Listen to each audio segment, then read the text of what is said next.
Hi, this is Wes Callihan. I'm the main lecturer for Old Western culture. I'm the guy you see sitting in the chair for most of the videos.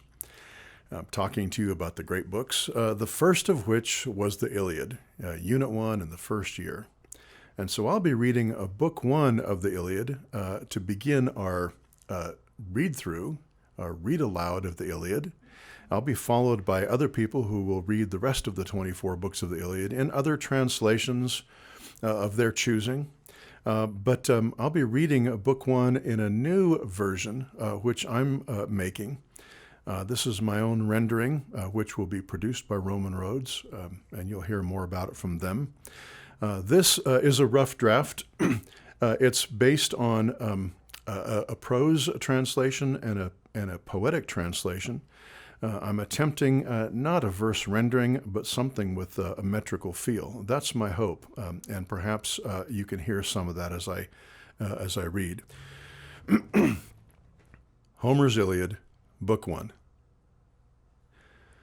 Sing, goddess, the ruinous wrath of Achilles, Peleus' son, that caused innumerable woes to the Achaeans, hurled down into Hades many strong souls of heroes, and made their bodies a feast for dogs and birds of prey. And so the will of Zeus was being fulfilled from the time when Atreus' son, the king of men, and noble Achilles, after quarreling, separated. Who among the gods brought the two together to fight in strife? Letos and Zeus' son Apollo, for in anger at the king he sent a fearful plague upon the army, so that the people began to perish, because the son of Atreus had dishonored Chryses the priest. For the priest had come to the Achaeans' fast ships to win his daughter's freedom, and brought a vast ransom, carrying in his hands the wreath of Apollo the archer upon a golden staff, and entreated all the Achaeans, and most of all the two sons of Atreus, commanders of the people. You sons of Atreus and all you well-armored Achaeans, now may the gods who have homes on Olympus grant you to destroy the city of Priam and to arrive safely home, but set my dear child free and accept the ransom in reverence to the son of Zeus, far-striking Apollo. Then all the other Achaeans cried out in agreement to reverence the priest and accept his splendid ransom, but it did not please the heart of Agamemnon, son of Atreus, and he roughly sent him away and laid a stern order upon him, saying, Do not let me find you, old man, among the hollow ships, either lingering now or returning again later, lest the scepter and wreath of the god not help you. I will not set her free before old age comes on her in my house, in Argos, far from her country, plying the loom and serving my couch. So depart, and do not provoke me, that you may return safely. So he spoke, and the old man was afraid, and obeyed his word, and went silently among the shore of the loud-sounding sea. Then that aged man stood far off, and prayed aloud to King Apollo, whom the lovely-haired Leto bore. Hear me, god of the silver bow, who protects Crissa and sacred Cilla, and powerfully rules Tenedos and Smintheus.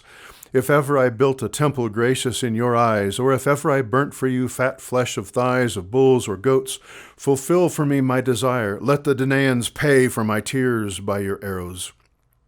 So he spoke in prayer, and Phoebus Apollo heard him, and came down from the peaks of Olympus, angry at heart, bearing on his shoulders his bow and covered quiver.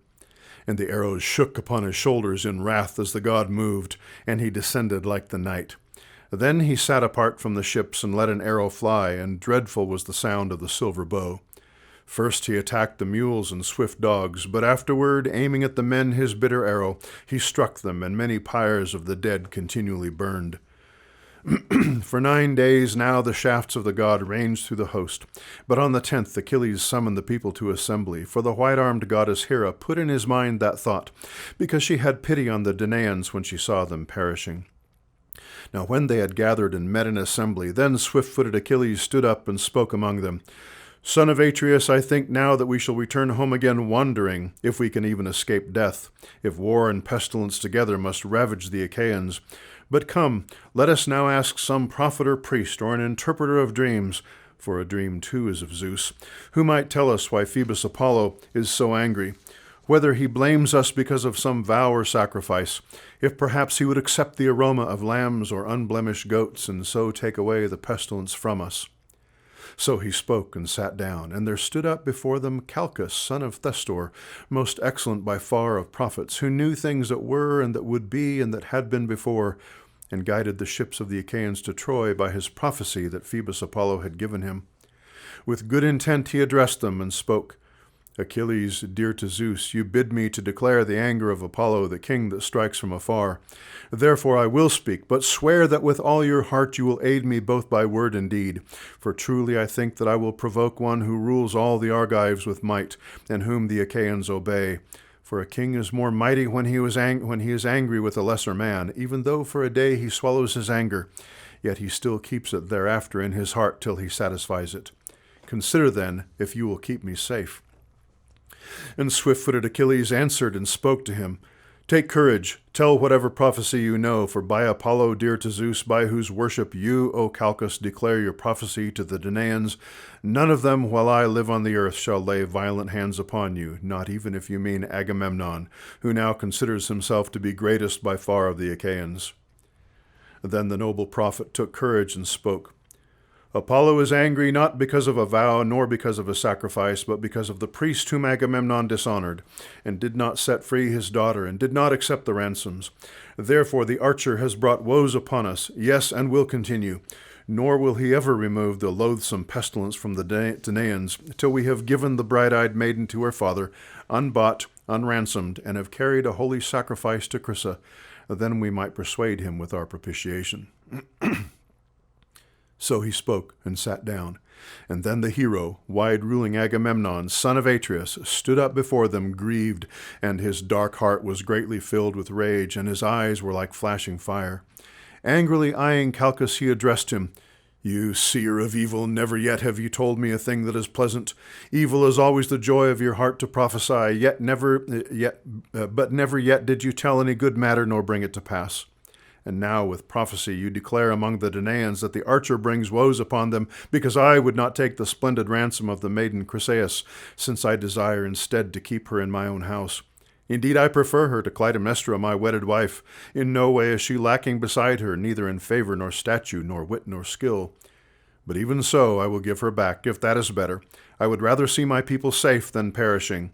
Only prepare me a prize of honor immediately, lest I alone of all the Argives go unrewarded, which is improper, for you all see how my prize is departing from me. To him then answered fleet-footed godlike Achilles, Most noble son of Atreus, of all men most covetous, how shall the great-hearted Achaeans give you a reward? We know of no stock of common treasure, but whatever spoil we took from captured cities has already been distributed, and it is unfitting to beg all this back from the people. But yield the girl to the god, and we Achaeans will pay you back threefold and fourfold, if ever Zeus grants us to sack some well-walled city of Troy. The ruler Agamemnon answered and said to him, Strong as you are, great Achilles, you will not deceive me by treachery this way. You shall not outwit me nor persuade me. Do you wish, in order to keep your reward, for me to sit vainly desiring one, and are you commanding me to give the girl back? But if indeed the great-hearted Achaeans will give me a reward suited to my mind, that it be equal. But if they do not give it, then I myself will go and take your reward, or that of Aias or Odysseus, and lead it away, and he to whom I shall come will be angry. But indeed we will consider these things later.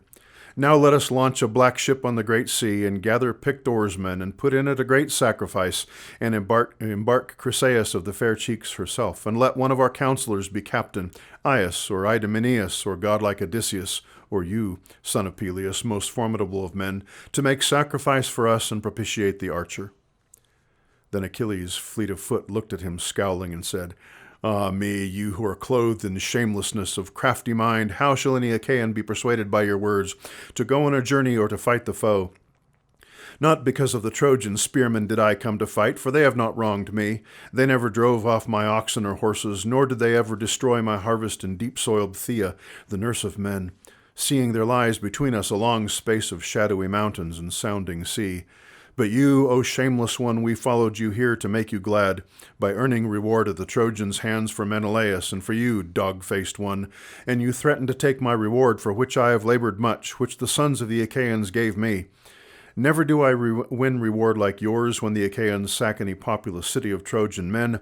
My hands bear the brunt of furious war, but when the division of spoil comes, then your reward is far greater, and I return to the ships with some small thing of my own, when I have fought to exhaustion. Now I will depart to Phthia, since it is far better to return home on my sharp-prowed ships. nor am I inclined to remain here in shame to earn for you riches and wealth."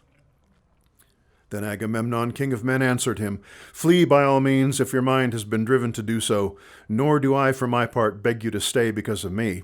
I have others by my side that will do me honor, and above all Zeus, Lord of counsel. You are most hateful to me of all kings, nurtured of Zeus. You always loved strife and wars and fightings. If you are very strong, perhaps a god gave this to you. Go home with your ships and companions and rule the Myrmidons. I care nothing for you, nor do I care longer about your anger. And this will be my threat to you. Seeing Phoebus Apollo takes from me Chryseis, I will send her with my ship and my companions, but I will go myself to your dwelling and take Briseis of the fair cheeks, your reward of honor, that you may well know how far greater I am than you, and so another may fear to declare himself equal to me and to rival me to my face." So he spoke, and grief came upon Peleus' son, and his heart within his shaggy breast was divided in counsel, whether to draw his keen blade from his thigh and scatter the company and slaughter the son of Atreus, or to hold his anger and restrain his soul. While he agitated over these things in his mind and soul, and was drawing his great sword from his sheath, Athena came to him from heaven, for the white-armed goddess Hera sent her, whose soul loved both alike and cared for them. She stood behind Peleus' son and caught him by his golden hair, only visible to him, and none of the others saw her. Then Achilles marveled and turned round and immediately recognized Pallas Athena, and her eyes shone dreadfully. He spoke to her winged words and said, "Why have you come, O child of Aegis-bearing Zeus? Is it to behold the insolence of Agamemnon, son of Atreus? But I will tell you, and I think it will come to pass, by his own arrogance he shall soon lose his life." Then the bright-eyed goddess Athena spoke to him again. "I came from heaven to allay your anger, if you will obey me, being sent forth by the white-armed goddess Hera, who loves and cares for you both equally in her soul. But come, cease from strife, nor draw the sword with your hand. Indeed, reproach him with words as may be, for thus I declare, and this also will be fulfilled. Hereafter shall 3 times as many splendid gifts come to you because of this insolence. But restrain yourself now, and obey us." And fleet-footed Achilles answered and said to her, "It is fitting indeed, O goddess, for a man to keep the words of you two, although angry at heart, for this is best. Whoever obeys the gods, to him they gladly listen." He spoke, and held his heavy hand on the silver hilt, and thrust the great sword back into the sheath, and was not disobedient to the speech of Athena, and she swiftly departed to Olympus, to the other gods in the palace of Aegis-bearing Zeus. Then Peleus' son spoke again with reviling words to Atreus' son, and did not cease from anger. "You drunkard with a dog's eyes and a deer's heart, at no time has your soul dared to be armed for war together with the people, nor to lay ambush with the Achaean chiefs. This seems death to you. Truly it is much better to seize for yourself the gifts of any man throughout the wide army of the Achaeans who speaks against you. You are a king devouring the people, since you rule worthless men. If this were not so, son of Atreus, this offense would be your last. But I will declare unto you, and swear a great oath by this scepter, that shall never more put forth leaves and branches, since it has left its trunk in the mountains, nor will it sprout again, because the knife has stripped it of leaves and bark. And now the sons of the Achaeans that minister justice bear it in their hands, who guard the laws from Zeus. So shall this be a mighty oath to you. Truly shall a longing for Achilles come at some time upon all the sons of the Achaeans, and then you will in no way be able to help them in spite of all your grief, when many fall dying before man-slaying Hector. Then you will tear your heart within you for anger that you did not honor the best of the Achaeans." So spoke the son of Peleus, and dashed to earth the scepter studded with golden nails, and sat down. But on the other side the son of Atreus raged. Then in their midst rose up Nestor, pleasant of speech, the clear-voiced orator of the Pelians, he from whose tongue flowed speech sweeter than honey. 2 generations of mortal men he had already seen perish, that long ago had been born and nurtured with him in sacred Pylos, and he was king in the 3rd. With good intention he addressed them, and said, "Alas, truly great grief has come upon the land of Achaea. Indeed, Priam would be glad, and Priam's sons and all the Trojans would rejoice in their hearts if they should hear of this strife between you two that are chief of the Danaans in council and in battle. But listen to me, you are both younger than I. In former times I associated with better men than you, and never did they make light of me. I never beheld such warriors, nor will I, as were Pirithous and Dryas, shepherd of the host, and Caeneus, and Exadios, and godlike Polyphemus, and Theseus, son of Aegeus, like unto the immortals. They were the mightiest of all men upon the earth, the mightiest, and they fought with the mightiest, the wild beast men of the mountains, and destroyed them utterly. And with these I kept company, having come from Pylos, from a far distant land, for they themselves summoned me. So I played my part in combat, and with them no man now living on earth could do battle. And they took to heart my counsels, and hearkened to my voice. Even so you hearken also, for it is better to obey. You must not, though you are very great, seize the maiden from him, but leave her as she was given at the first by the sons of the Achaeans to be a reward of honor. Nor must you, son of Peleus, think to strive with the king, might against might, since no ordinary honor is allotted to a sceptred king, to whom Zeus has given glory. Though you are strong and a goddess mother bore you, yet his is the greater place, for he is king over more. And you, son of Atreus, calm your anger. I beseech you to let go your anger with Achilles, who is a great bulwark from evil war for all the Achaeans. Then Lord Agamemnon answered and said, Truly, old man, all this that you say is according to right. But this man would be above all others. He would be lord of all, and king among all, and captain to all. But in those things I think none will obey him. Though the immortal gods made him a spearman, do they therefore permit him to speak such revilings? Then godlike Achilles abruptly answered him, Truly I should be called a coward and worthless if I yield to you in everything you say. To others give your orders, not to me, for I think I will obey you no longer. I will tell you another thing, and turn it over in your mind. I, for my part, will by no means raise my hands to fight on account of the girl, neither with you nor with any other, since you have given but now take her away. But of all else that is mine, beside my swift black ship, you shall take nothing or bear it away against my will. If you wish, come, make the attempt, that all these may know the truth. Quickly your black blood will gush around my spear. So when these two had contended with violent words, they arose and dissolved the assembly beside the Achaean ships. The son of Peleus went his way to his tents and trim ships with Menoetius his son and his company, and the son of Atreus launched a fleet ship on the sea, and picked 20 oarsmen for it, and loaded the great sacrifice for the god, and brought Chryseis of the fair cheeks, and set her on board, and prudent Odysseus went to be their captain. And then they, having embarked, sailed over the watery ways. Meanwhile the son of Atreus commanded the people to purify themselves. So they cleansed themselves, and cast the defilements into the sea, and sacrificed to Apollo unblemished great sacrifices of bulls and goats along the shore of the endless sea, and the swirling aroma rose to heaven with the smoke. Thus they busied themselves throughout the host. But Agamemnon did not cease from the strife with which he had threatened Achilles at the first. He spoke to Talthybios and Eurybates, who were his heralds and diligent servants.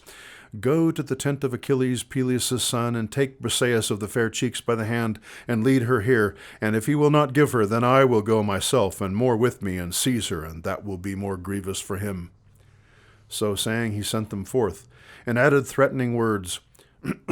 Unwillingly they went along the beach of the endless sea, and came to the tents and ships of the Myrmidons. They found him sitting beside his tent and black ship, nor did he rejoice when he saw these two. They stood in fear and reverence before the king, and said nothing, nor did they question him. But he knew in his heart, and spoke to them, Hail, heralds, messengers of Zeus and men, come near. You are not guilty in my sight, but Agamemnon is, who sent you for the sake of the girl Briseis. Go now, Zeus-born Patroclus, bring forth the girl, and give her to them to lead away. But let these two themselves be witnesses before the blessed gods and mortal men, and against this cruel king, if at any time there should be need of me to ward off shameful destruction.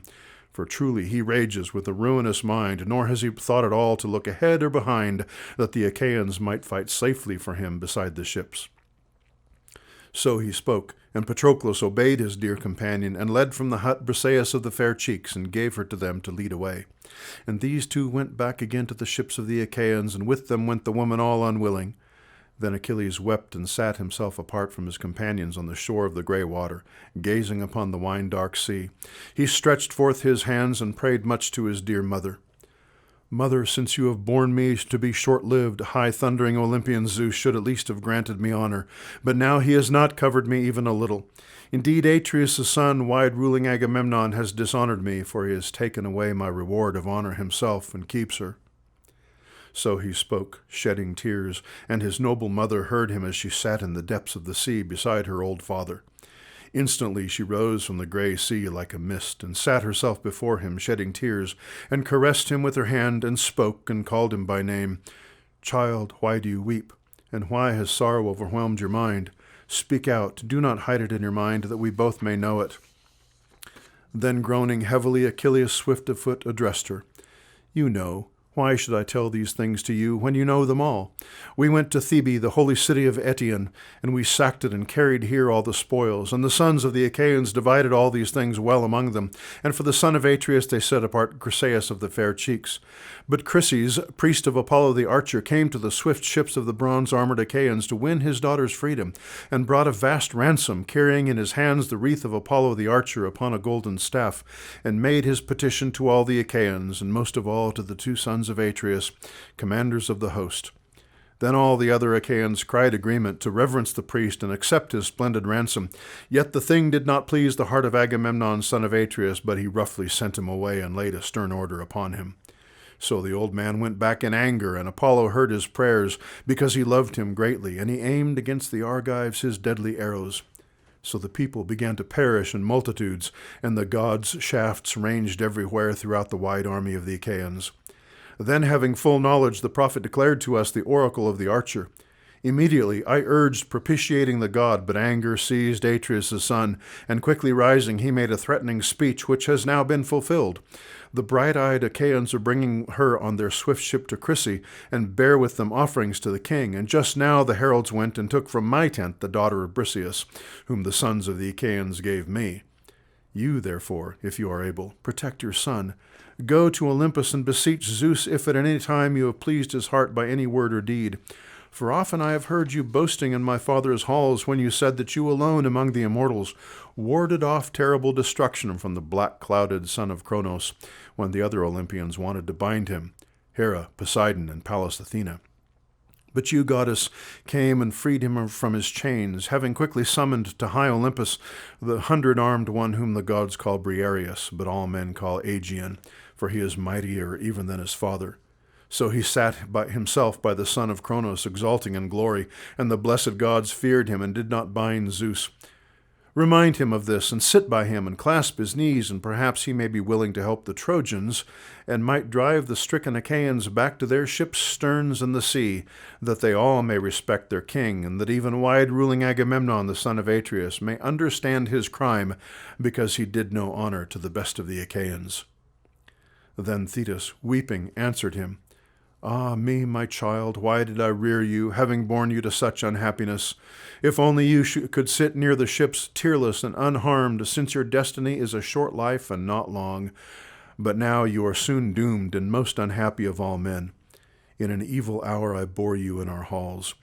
But I will go myself to snow-clad Olympus to speak your words to Zeus, who delights in the thunder, if perhaps he may hearken to me. But stay now among your swift-going ships, and be angry with the Achaeans, but refrain utterly from battle. For Zeus went yesterday to Okeanos, to the noble Ethiopians, for a feast, and all the gods followed him. But on the 12th day he will return to Olympus, and then I will venture to Zeus's palace with the bronze threshold, and I will kneel before him, and I think I will persuade him. So saying, she went her way and left him there, vexed in spirit for the fair girdled girl's sake, whom they had taken by force against his will.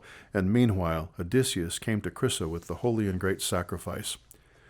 When they had entered the deep harbor, they furled their sails and laid them in the black ship, and lowered the mast by the forestays, and settled it quickly into the crutch, and rowed her with the oars to the anchorage. Then they cast out the anchors and made fast the cables, and they went on to the sea beach, and brought forth the great sacrifice for the archer Apollo, and out came Chryseis from the seafaring ship. Then Odysseus of many counsels brought her to the altar, and put her into her father's arms, and addressed him. Chryses, Agamemnon, king of men, sent me to bring you your daughter, and to offer to Phoebus a holy great sacrifice on the Danaans' behalf, with which to propitiate the king who has brought sorrow and lamentation on the Argives. So saying, he put her in his arms, and he gladly received his dear child, and quickly they set in order for the god the holy great sacrifice around his well-built altar. Next they washed their hands and took up the barley meal. Then Chryses lifted up his hands and prayed aloud for them. Hearken to me, God of the silver bow, who stands over Crissa and holy Killa, and rules Tenedos with might. Even as once you heard my prayer and honored me and greatly afflicted the people of the Achaeans, so now fulfill this desire of mine. Remove from the Danaans immediately the loathsome pestilence. So he spoke in prayer, and Phoebus Apollo heard him. When they had prayed and sprinkled the barley meal, first they drew back the victims' heads and slaughtered them and flayed them and cut slices from the thighs and wrapped them in fat, making a double fold, and laid raw portions upon them. And the old man burnt them on split wood and made an offering over them of gleaming wine. And at his side the young men in their hands held 5-pronged forks. When the thighs were burnt and they had tasted the vitals, they sliced all the rest and pierced it through with spits and roasted it carefully, then drew it all off again. When they had rested from the task and made ready the banquet, they feasted, nor was anything lacking which their hearts desired in the feast. But when they had put away the desire of eating and drinking, the young men filled the bowls brimming with wine and gave each man his portion after the drink offering had been poured into the cups. So all day long they worshipped the god with music, singing a lovely hymn, the sons of the Achaeans, making music to the archer, and his heart was glad to listen. When the sun went down and darkness came on them, they slept near the ship's cables. When rosy-fingered dawn appeared, the child of morning, then they set sail for the wide camp of the Achaeans, and Apollo the archer sent them a favoring wind. They set up their mast and spread out the white sails, and the wind swelled the sail, and the dark wave sang loud around the stern as the ship made way, and she sped across the wave, completing her journey. Then, when they had come to the wide camp of the Achaeans, they drew up their black ship to land high upon the sands, and set in line the long props beneath her, and they scattered themselves among their tents and ships. But the Zeus-born son of Peleus, Achilles swift of foot, was angry as he sat by his swift-faring ships. He went neither to the assembly, that is the hero's glory, nor to war, but pined away in his heart, remaining there and longed for the war cry and for war. Now when the 12th dawn after that had come, then the immortal gods all went to Olympus together, led by Zeus. And Thetis did not forget her son's order, but rose up from the sea wave, and early ascended the great heaven and Olympus. There found she Cronus' son of the far-sounding voice sitting apart from all on the topmost peak of many-ridged Olympus. So she sat herself before him, and with her left hand clasped his knees, and with her right took him by the chin, and appealing to him she addressed the king, Zeus, son of Cronos. Father Zeus, if ever I pleased you among the immortals, whether by word or deed, fulfill my desire. Honor my son for me, he who is doomed to earliest death of all men. Now Agamemnon, king of men, has dishonored him, for he has taken away his reward and keeps her himself. But honor him, Olympian, Zeus who provides. Give power to the Trojans until the Achaeans honor my son and repay him with greater honor. So she spoke. But Zeus the cloud-gatherer said no word to her and sat long in silence. But as Thetis had clasped his knees, so she held him clinging and questioned him a second time. Promise me now this thing truly and bow your head in assent, or else deny me, since there is nothing else for you to fear, that I may know how dishonored I am among all. Then Zeus the cloud-gatherer, groaning heavily, addressed her. Indeed, there will be ruinous results if you set me at odds with Hera, for she may provoke me with reproachful words. She always chides me, though in vain, amid the immortal gods, and says that I assist the Trojans in battle. But depart now, lest Hera notice anything, and I will take care to fulfill these things. Come now, I will bow my head to you that you may be persuaded, for that, on my part, is the surest sign amid the immortals. For my word is neither revocable nor false nor unfulfilled when I have bowed my head to it. The son of Cronos spoke and nodded his dark brows, and the divine locks waved on the king's immortal head, and he made great Olympus quake. Thus the two parted, having consulted. She leapt then into the deep sea from bright Olympus, and Zeus went to his own home. All the gods together rose from their seats in the presence of their father, nor did anyone dare to await his coming, but all together stood up before him. So he sat himself there upon his throne. But Hera saw, and was not unaware that the daughter of the old man of the sea, Thetis the silver-footed, had taken counsel with him. Immediately she addressed Zeus the son of Cronos with biting words. Now who among the gods, O crafty one, has devised plans with you? It is always dear to you to decide secret things, deliberating apart from me, nor have you ever been willing to tell me the things you propose. Then the Father of gods and men answered her, Hera, do not hope to know all my counsels. They would be harmful to you, even though you are my wife. But whatever it may be fitting for you to hear, no one, either of gods or men, will know it before you. But whatever things I may wish to take thought of apart from the gods, do not question or inquire into them.